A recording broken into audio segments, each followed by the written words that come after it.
밀권 교수님이 이론적인 부분을 너무 쉽고 이렇게 명료하게 설명을 해주셔서 저는 이제 다른 부분으로 접근해서 설명을 해야 될 것 같은데, 예, 지금 밀권 교수님의 이제 경험은 그 모국어라는 것이 L1인데 아이들이 국제 선교학교에서 선교사 자녀학교, 국제형 선교사 자녀학교에서 언어를 배운 경우예요. 그죠?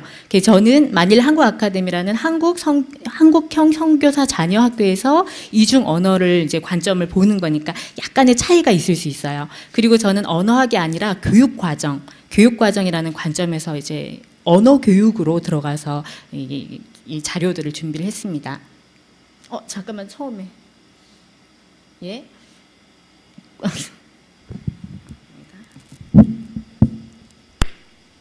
예, 그래서 우선 내용은요, 이중 언어 및 이중 언어 교육에 대해서 대략적으로 알아보고요.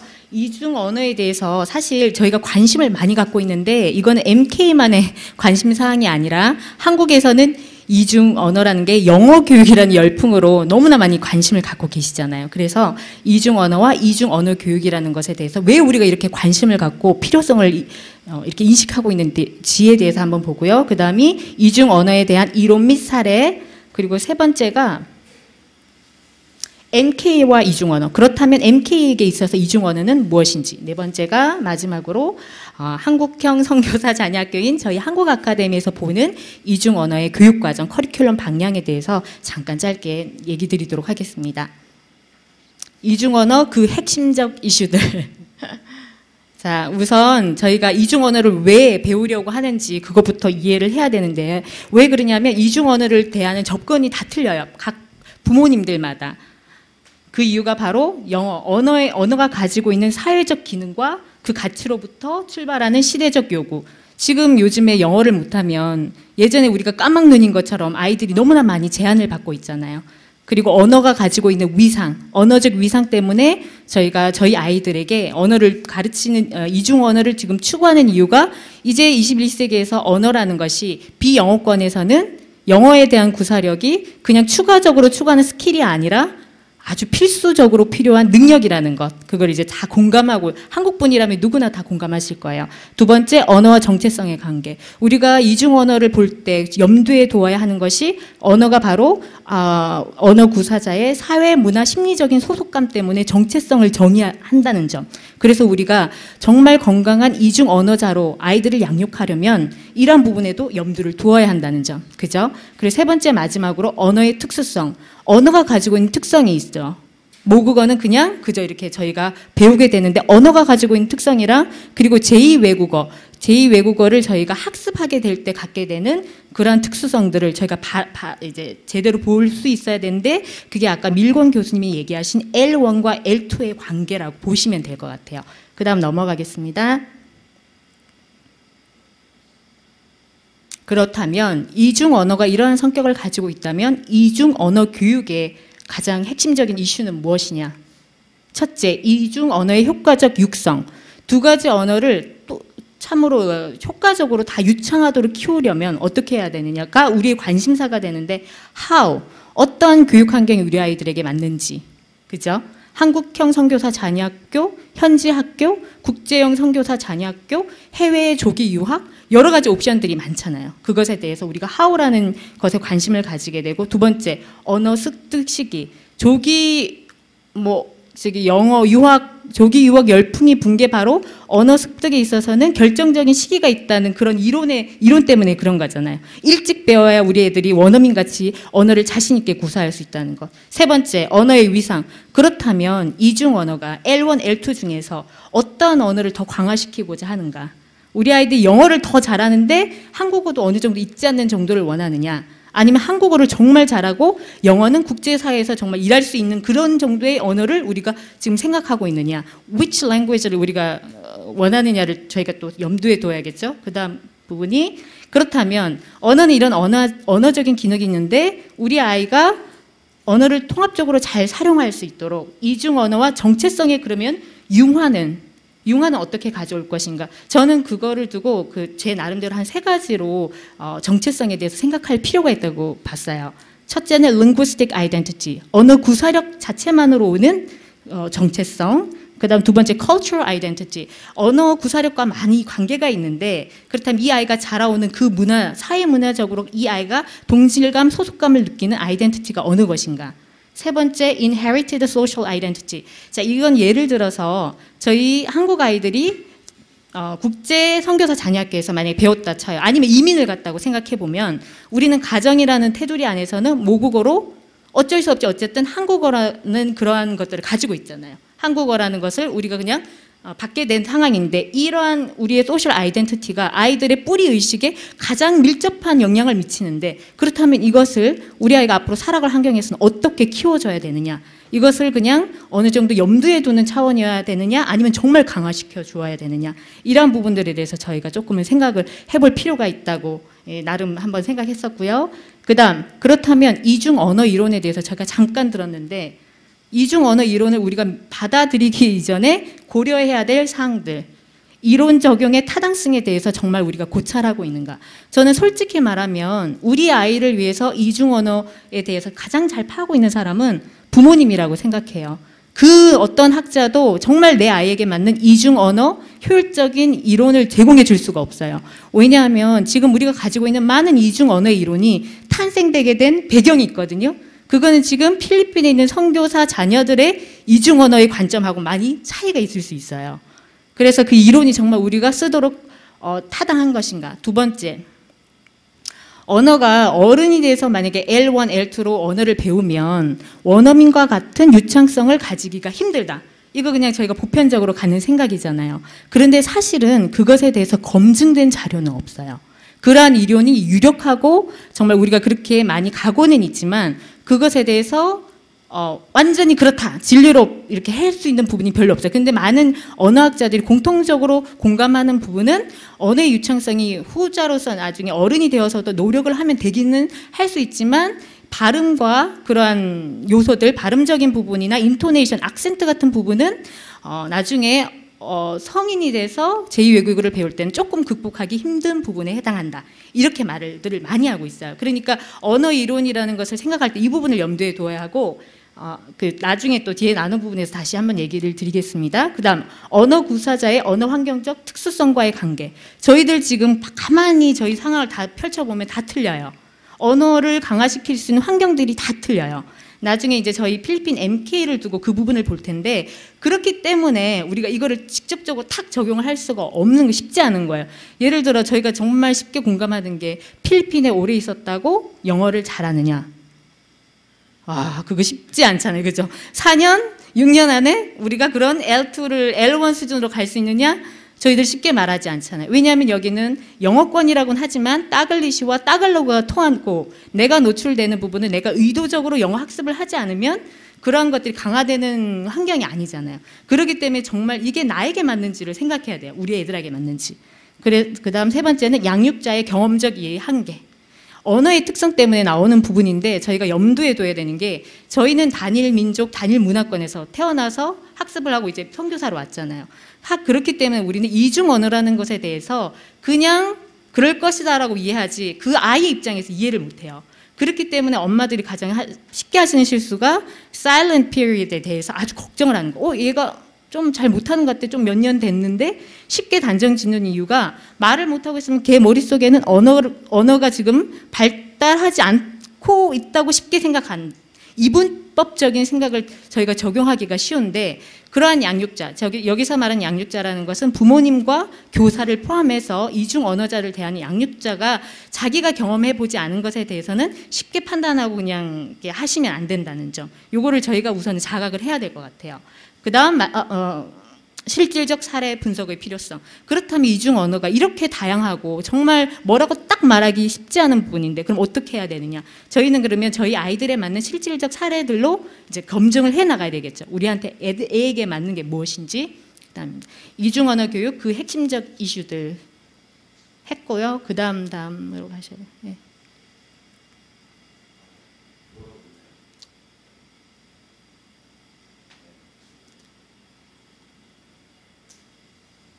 첫째, 이중언어 및 이중언어 교육의 핵심적 이론, 학술적 배경이 된 부분. 우선 환경적인 이중언어예요. 이중언어라는 것에 대해서 학술적으로 연구를 하기 시작한 것이 그런 환경인데, 이 이중언어를 많이 쓰는 데가 식민지 통치, 필리핀이 그 경우에 해당하겠죠. 이민, 미국과 같은 경우 다문화, 다민족들이 모여있는 그런 문화권에서는 영어만이 이제 핵심 언어가 아닐 수 있는 거죠. 그러한 사회문화적 환경에 기인한다. 싱가포르도 마찬가지죠. 영국이 식민지가 있었다는 그런 문화적 배경이 있었고, 스위스는 그 지리적인 이점과 역사적인 환경 때문에 여러 가지 언어를 쓰게 된 다중 언어 환경이라는 점. 그렇다면 선택적 이중 언어가 이제 저희 한국과 같이 단일 민족 문화권인데, 저희가 생각하는 가치 추구를 위해서 이렇게 하기 위해서 필요하다고 생각하기 때문에 의도적으로 아이들에게 언어를 인풋하려고 하는 게 이제 저희에 해당되는 상황이 맞겠죠.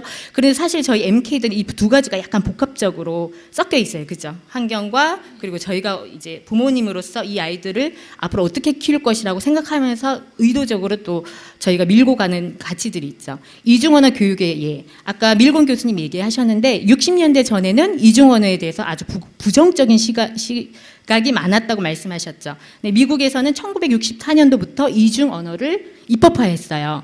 제가 작년에 이제 교육과정 때문에 그 UP에서 있었던 세미나를 참석을 하게 됐었는데, 그때 어떤 일이 있었냐면, 미국 캘리포니아주에서 이제 이중언어 이중언어만 한 이렇게 학부가 있는 거예요. 근데 이분들을 통해서 이제 사례가 나오는데, 그게 어떠냐면, 미국의 LA 가시면 막 많은 인종들이 있잖아요. 많은 민족들이 섞여 사는데 이중 언어를 학교에서 정책적으로 펼치는 거예요. 펼친데 어떻게 하냐면 그냥 뭐 우리처럼 한국어, 영어, 방과후 이 정도의 수준이 아니에요. 10개 국어가 넘는 이중 언어 프로그램을 체계적으로 운영을 하는 거예요. 지금은 이제는 이중 언어라는 것이 그 학습자, 언어 구사자의 학습권과 연결돼서 아동의 그러한 자기 문화에 대해서 수치심을 느끼지 않고 주체적으로 할 수 있는 그러한 부분들이 이제 미국의 교육 환경에 이것들이 들어가면서 이중 언어를 많이 지지하는 쪽으로 가고 있어요. 그러니까 한마디로 한국에서는 영어 교육을 위해서 나간다 치면 미국에서는 영어만 강조하는 것이 아니라 60년대 이전에는 딱 영어만 쓰도록 학교에서 정책적으로 밀었다면 지금은 이중 언어, 다중 언어를 아이들이 학습할 수 있는 문들을 정책적으로 많이 열어주고 있다는 점. 그 다음 영어와 하와이어. 자, 이렇게 식민지의 경험이 있는 경우에 영어와 하와이를 정책적으로 이제 하와이의 인들의 그런 뭐라고 해야 될까요? 내셔널리티라고 해야 되나? 특수성을 잃지 않고 그 양쪽 언어를 어느 정도 구사할 수 있도록 하와이에서는 그런 학교에서 정책적으로 하와이어를 배우게 한다는 점. 그리고 영국의 웨일스. 영국에서는 영어만 쓸 것 같죠. 웨일즈에서 초중고 과정에 필수 과목으로 웨일즈어가 들어가 있어요. 그래서 교사 임용을 할 때 웨일즈어를 쓰지 못하면 임용이 안 돼요.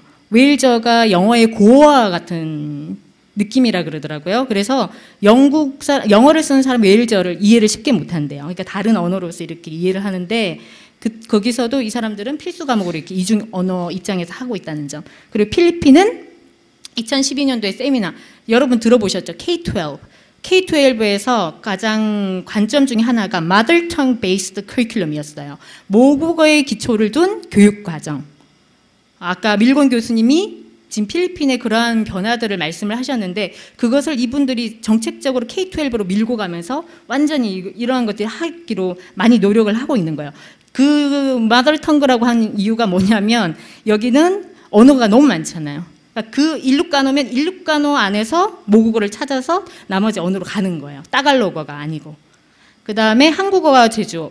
우리 한국에는 이중언어가 없는 것 같죠. 근데 제주어를 이중언어 학회에서 다루더라고요. 이중언어 학술에서.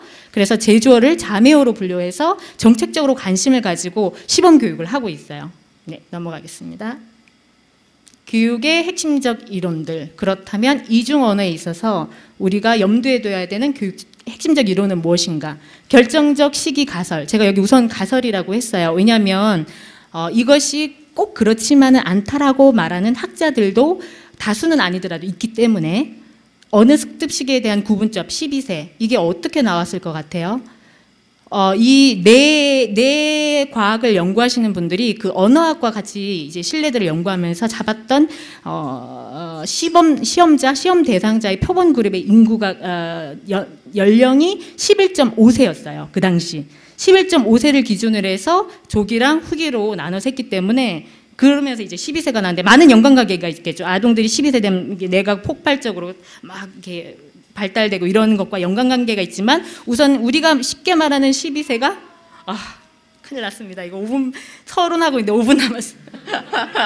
그 다음 사운드 코딩 이런 빨리 나가겠습니다. 이게 우리 한국에서 조기 영어 붐을 일으킨 이론이에요. 임신 1주부터 청각기관이 형성되는 태아가 생후 9개월까지 노출된 소리를 내 데이터베이스 한다. 그래서 언어를 일찍부터 이중 언어를 완벽하게 구사하게 하려면 그것을 염두에 두고 해야 된다. 넘어가겠습니다. 이해되시죠?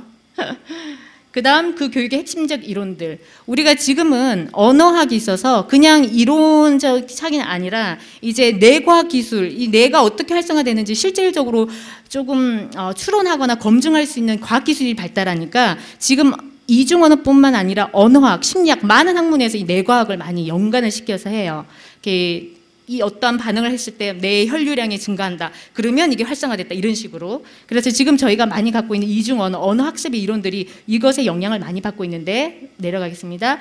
1차, 2차 언어. 아까 L1, L2 랭귀지라고 하셨는데 그때 뇌의 영역이 언어 표현으로 받아들이는 부분과 언어 이해를 할 때 뇌 영역을 다른 부분을 쓴다는 이론들이 나오고 있어요. 그리고 조기 이중 언어 구사자와 후기 이중 언어 구사자가 이 영역들을 다르게 활용하고 있다. 그래서 이중 언어 구사자가 조금 더 분명히 차이점이 있다. 조기 이중 언어 구사자들보다는 뭔가 부족한 것이 있을 것이다. 이렇게 추론들을 하고 있습니다. 넘어가겠습니다. 그렇다면 실제적인 사례를 통해 본 이중 언어 교육. 미국 LA주의 카웬가 초등학교에서 시범을 냈어요.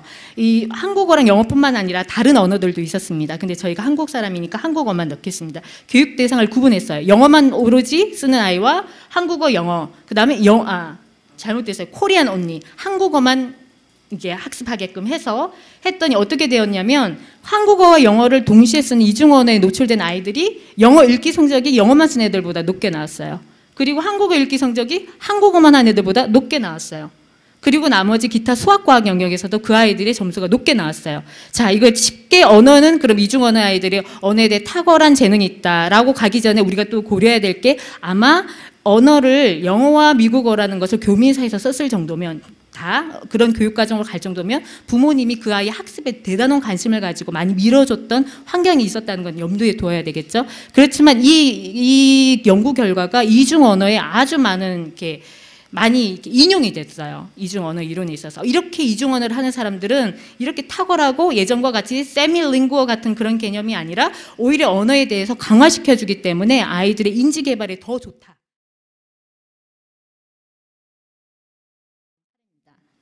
그 다음, 그러면 카오엔가에서 그럼 이중언어 이것을 이론을 할 때 배경이 됐던 그 이론들이 뭐냐면, 그냥 넘어가겠습니다. 시간이 없어서. 예, 우선 comprehensible input. 그러니까 아이들이 이해할 수 있도록 쉽게 언어를, 절제된 언어로 이제 우선 노출을 시킨다는 거죠. 아이들이 그렇게 함으로써 감성적인 요구. 아이들이 막 언어를 배우는 데 있어서 너무나 두려움이라거나 긴장을 느낄 수 있는 부분들을 많이 완화시키도록 여기서 많이 노력했다는 점이죠. 잠시만요. 넘어가겠습니다. 지금 말씀하신 걸 제가 적용해 보면 나이가 그 나이 때 어린 아이들이 이중언어 할 때 너무 스트레스를 받지 않게 알파벳이나 이런 걸 공부하는 게 아니라 그냥 이렇게 노래나 뭐 활동적인거나 이런 프로그램을 노출을 시키면 된다는 얘기시죠? 예. 네. 여기 보시면 이 이론이 나오는 배경에 보면은 subs, cups이 나오죠. 이게 뭐냐면 순수한 언어적인 유창성으로 아이들을 가르치는 것하고 구분한 거예요. 그리고 언어는 필요 없고 예를 들어 뭐 활동 있잖아요. 체육을 하거나 뭐를 할 때 그런 그냥 공통적으로 언어의 차이와 상관없이 공통적으로 할 수 있는 지식과 스킬을 이용한 언어 학습을 이 사람들이 이론적으로 구별을 했어요. 그리고 이렇게 접근을 하면서 아이들이 언어에 대해서 너무 긴장하지 않고 언어를 습득할 수 있는 환경들을 많이 조성을 해줬죠. 넘어가겠습니다. 그럼 NK와 이중언어. 큰일 났습니다, 이거. 빨리 넘어가요. 이게 중요한 거니까.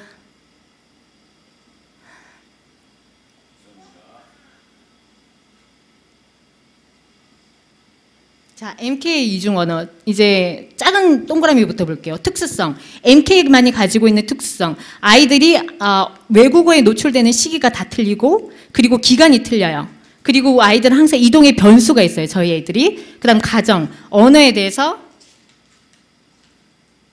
가족들의 배경이 다 틀린데 어떠한 경우에는 부모님이 뭐 예를 들어 필리핀 분이실 수도 있고 가정 환경들이 많이 좌우를 하고 또한 그 가족들이 그 언어에 대해서 가지고 있는 태도들 너는 영어를 잘해야 돼 엄마가 영어를 진짜 못했으니까 라는 태도인지 아니면 너는 한국 국민으로서 의지를 태워 투철한 의지를 가지고 한국어를 이렇게 하든지 그런 부모님이 가정에서 가지고 있는 태도들이 사회 가치관들이 아이들에게 많이 전이 된다는 거예요. 그리고 언어 환경, 아이들이 어떠한 교육 기관에서 지금 교육을 받고 있느냐, 그리고 사회적 환경, 어떠한 언어를 쓰는 사회에 아이들이 양육되고 있느냐. 그다음 마지막으로 또 우리가 간과해서는 안 되는 게 언어의 유창성에 대한 태도. 어느 시점에 어떤 언어를 얼마만큼 잘하기를 우리가 타겟으로 잡고 있느냐. 또는 아이들을 앞으로 진로를 생각할 때 어디로 보내고 구체적으로 어떻게 자랐으면 좋겠느냐. 이런 것들이 언어 교육에 있어서 총체적으로 다 저희 아이들이 가지고 있는 언어 환경이라고 생각하시면 되겠습니다.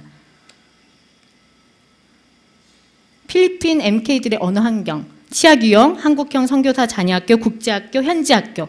영어만 하는 거 아니죠. 현지학교도 있죠. 그거 다 해보면 가정, Korean and Beyond. 한국어를 쓰시는 분도 있지만 부모님들 중에 영어를 아주 잘 구사한다거나 따갈로그를 구사하는 가정들도 있잖아요. 그래서 한국어 이상의 언어들이 있을 수 있고 지역 공동체, 그냥 지리적인 면에서 그냥 지역 공동체라고 썼는데 보통 따갈로그 내지는 따글리시. 그리고 사회 공동체에서는 코리안, 따글리시, 잉글리시. 만약 국제영어 학교라면 우리 아이들의 사회 공동체는 잉글리시가 또 들어가겠죠. 학교 코리안, 따글리시, 잉글리시. 저희 이거를 보시면서 비교를 하시면 될 것 같아요. 우리 아이들은 이렇게 노출이 되는데 어떠한 부분이 연약하고 어떠한 부분을 그래서 의도적으로 푸시를 해줘야 되는지. 예를 들어서 저희 한국 아카데미 같은 경우에 가정은 코리안이 주고 그다음에 우리가 살고 있는 건 필리핀이니까 따글리시가 많고 학교에서는 코리안 잉글리시인데 사회 공동체는 거의 코리안이라는 거죠. 아니면 현지인 사역을 하시기 때문에 현지에 노출이 많이 됐다면 따글리시. 그러니까 영어에 대한 노출 정도가 조금 낮다는 거예요. 그거를 저희가 염두에 두어야 한다는 점을 말씀드립니다. 만일 한국 아카데미 초등 영어 교육과정, 한국 선교사 자녀 학교로서 저희 학교에서 교육과정 운영할 때 어떤 점으로 관점으로 나가느냐. 이러시면 어떨까요? 우리 만화 초등 영어 교육과정에 대한 부분은 그냥 스킵하고 넘어가고 제가 일반적인 이야기를 좀 이따 이걸 조금이라도 해야 될 것 같아요. 예, 우선 유창성에 대한 정의. 저희가 그냥 이중 언어를 유창하다 이렇게 유창하게 표현한다 그럴 때 그 유창성을 어떻게 정의하는지도 조금은 이해를 해야 될 것 같아요. 저희 학교에서 유창성에 대한 정의를 할 때는 communicative competency, 실질적인 능력, 실질적인 언어 능력을 두고 linguistic, 언어의 그래머 같은 거죠. 언어 자체의 영어 자체의 competency에도 주력을 하고 두 번째 cultural. 그러니까 언어가 사회문화적인 도구잖아요. 그러니까 그 문화적인 부분에 대해서 아이들이 얼마나 공감하고 동화할 수 있고 어느 정도 브리징 효과를 가질 수 있는지 그 부분이랑 strategic. 그러니까 이건 커뮤니케이션이에요. 아이들이 얼마나 자기 표현력, 자기의 의사를 얼마나 정확하게 표현할 수 있는지 이 세 가지가 다 합쳐진 게 저는 이제 언어의 유창성이라고 생각을 하거든요. 넘어가겠습니다. 그렇다면 커리큘러 관계는 저희 학교에서는 어떻게 하냐면 저희 학교가 가지고 있는 구조적인 제한점이 있기 때문에 레귤러 커리큘럼이 있고 히든 커리큘럼이 있고 그리고 가정에서의 학습을 또 연계해서 해요. 왜냐하면 가정에서 영어 학습이 강화된다는 것이 참 어렵기 때문에 이 부분을 다 염두에 두고 이제 커리큘럼을 운영하고 있어요. 넘어가겠습니다. 그래서 이런 부분들도 이제 정규 수업이 정규 수업이 있고 ASB가 저희는 이제 방과 후 수업이에요. After School Program, IE에서 저희 아이들 이제 예전에 ESL, EFL 같은 그런 프로그램들 따로 운영하고 있고요. 그 다음 장입니다. 커리큘럼 컨텐트. 이게 중요한 부분인데요. 저희 학교는 한국형 선교사 자녀 학교니까 언어를 배운 이 컨텐트 자체를 조금 조절하려고 해요. 그러니까 영어를 미국어가 아닌 미국 문화나 미국어가 아닌 인터내셔널 영어로서 접근을 하는 거예요. 어떻게 하냐면 인터내셔널적인 그런 교육과정 내용으로 아이들 그냥 저희가 알죠. 뭐 이솝 이야기 이러한 부분들을 잡는 것, 그리고 과학적인 거, 사회적인 이슈를 60% 컨텐츠를 저희가 분류한다면 크리스천적인 거 20%, 그리고 코리안, 한국에 대한 것도 영어를 한국적인 것을 영어로 배울 수 있거든요. 충분히 그러한 것들을 염두에 두고 컨텐츠를 짭니다. 지금 저희 학교에서 그냥 리딩 프로그램이 있고 인디비주얼 리딩이라 그래서 이제 저희 아동들이 주체가 돼서 학습하는 게 있어요. 아이들이 원하는 대로. 그거를 이제 커리큘럼을 운영할 때 저희가 커리큘럼을 짤 때 그 구조적으로 포커스를 주는 것이 우리 아이들이 다른 데서 강화되거나 활용할 수 있는 기회가 적기 때문에 리딩, 라이팅 수업에서는 읽기, 쓰기 영역을 아이들에게 읽기 내용들을 가르친다면 인디비주얼 리딩 시간엔 아이들이 그럼 실질적으로 읽기 시간에 배웠던 영어들을 한번 활용해 보도록 개인적으로 개인의 언어 능력 수준에 따라서 활용할 수 있도록 그런 가능성들을 열어주도록 일부러 이렇게 영어 교육 과정을 짤 때 구조적으로 생각을 해서 짜주는 거예요. 그러면 이 시간에 이번 주에 만약에 인물 분석에 대해서 배웠다. 그러면 이 아이들이 개별적으로 책을 읽을 때 너희는 오늘 인물 분석에 대해서 한번 책을 읽고 한번 너희가 평가를 해봐라. 이런 식으로 이 타이밍 자체를 맞춰서 운영을 하고 있다는 부분입니다. 나가겠습니다. 그래서 이제 저희 학교에서 가지고 있는 단계별 목표고요. 넘어가겠습니다. 네, 그래서 이제 다 이제 넘어갔고, 그렇다면 저희 한국 아카데미라는 상황에서 제가 이중 언어 아이들이 잠재적으로 정말 왜 제가 이머전트라 그랬냐면 맥시멀리스트의 관점에서 봤다고 생각하시면 돼요. 양 이 개국어를 정말 두 개의 모국어와 같이 균형적으로 잘 선택할 수 있는 아이들이 될 수 있는 잠재력을 개발하기 위해서 저희 한국 아카데미에서 영어 교육 과정을 짜면서 관점해 주는 것이 critical literacy. 아이들로 하여금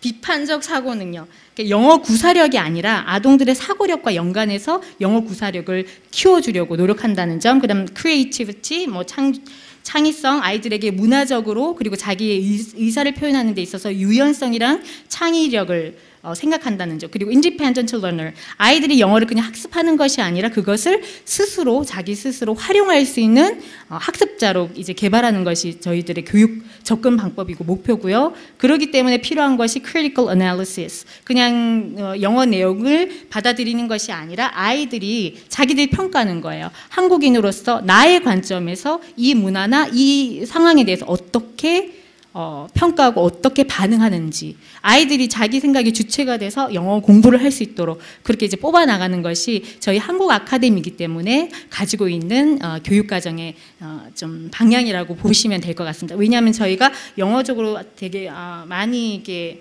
제한된 영어 교육, 뭐 여러 가지 구조적인 약점들이 있기 때문에 저희가 일부러 밀고 가는 부분이라고 생각하시면 될 것 같아요. 그 다음 넘어가겠습니다. 그래서 그렇다면 언어와 아동이 정말 통합적으로 잘 유기적으로 성장하려면 뭐가 필요하느냐? 종합적으로 고찰하면 분명한 비전 및 동기부여라고 적었는데, 여기서 아마 하나님께서 인도하심, 하나님의 우리 아이들에 대한 계획들에 대해서 저희들 정말 무릎 꿇고 기도하면서 지원해 주는 그런 마음들이 있어야 될 것 같고요. 두 번째, 개인적 열정과 자신감. 아이들이 정말 언어는 그렇잖아요. 정체성이라 얘기했잖아요. 그래서 저희가 배우기 힘든 거거든요. 어른이 돼서. 왜냐하면 내가 언어를 이 정도 구사하면 내가 그렇게 보이기 때문에 그것이 참으로 언어 학습에 있어서 많은 이제 어려움을 주는데, 아이들이 정말 개인적으로 열정을 가지고 의지, 시간과 노력을 투자할 의지를 가지고 정말 자신감을 갖고 언어에 임하느냐.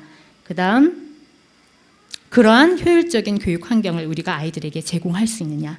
그것이 바로 저희 아이들이 누르시면 됩니다. 예, 통합적으로 잘 자랄 수 있는 그런 기회라고 생각합니다. 예, 이만큼. 네.